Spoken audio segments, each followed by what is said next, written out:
అనకనహాల్ గ్రామం అంటే ఒకప్పుడు చాలా ఇబ్బందులు పడ్డ గ్రామం.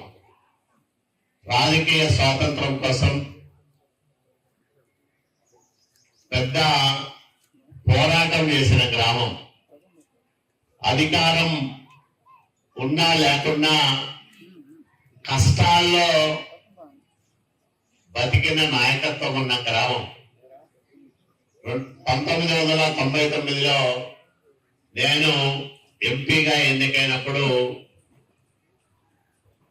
యదుస్వామి గారు, అట్లాగే వెంకటేశ్వర గారు, మల్లికార్జున గారు వీళ్ళందరూ చాలా సార్లు నా దగ్గరికి వచ్చి అనేక కార్యక్రమాలు చేసుకునేవాళ్ళు.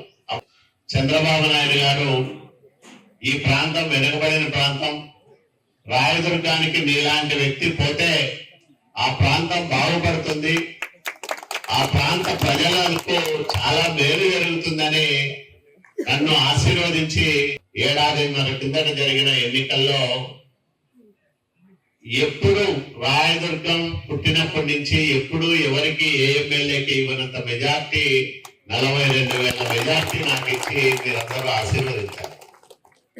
జగన్మోహన్ రెడ్డి అనే ఒక రాచక శక్తి 5 సంవత్సరాలు అప్రజాస్వామికంగా పరిపాలన చేసి వ్యవస్థలన్నింటినీ నాశనం చేసి అభివృద్ధి అనేది లేనే లేకుండా చేసి రాష్ట్రాన్ని ఒక దిక్కుతోచని పరిస్థితుల్లో వదిలేసి వెళ్ళిపోయినాడు. 10 లక్షల కోట్ల రూపాయల అప్పు, కొత్తగా అప్పు చేస్తామంటే కూడా పుట్టని పరిస్థితి. అంటే ఒక రకంగా రాష్ట్ర ఆర్థిక పరిస్థితి వెంటిలేటర్ పైన ఉన్నప్పుడు మన నాయకుడు చంద్రబాబు నాయుడు గారు ముఖ్యమంత్రిగా బాధ్యతలు తీసుకున్నాం. కష్టాల్లో వచ్చాం, కానీ అభివృద్ధిలో ఎక్కడా తక్కువ చేయలే.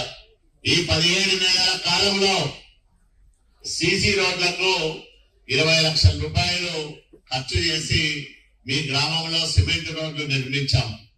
అట్లాగే ఇంకో 15 లక్షలు మొన్ననే మంజూరు చేయించాం.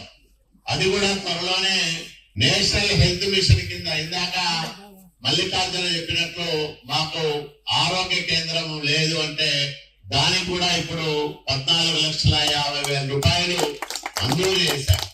త్వరలోనే ఆ పనులు కూడా చేపడతామని మీ అందరికీ నేను మనవి చేస్తా ఉన్నా. అట్లాగే డ్రైన్ల కోసం 2 లక్షలు, వాటర్ పైప్ లైన్ కు 5 లక్షలు, అంటే అన్ని కలిపితే 56,50,000 రూపాయలు 17 నెలల కాలంలో అనకనహాల గ్రామానికి ఇచ్చామని మీ అందరికీ నేను సవినయంగా మనవి చేస్తా ఉన్నా. Local to global news at your fingertips. మీ చేతిలో ఒక ఆయుధం. Download Raw TV app. Media legend Ravi Prakash is back.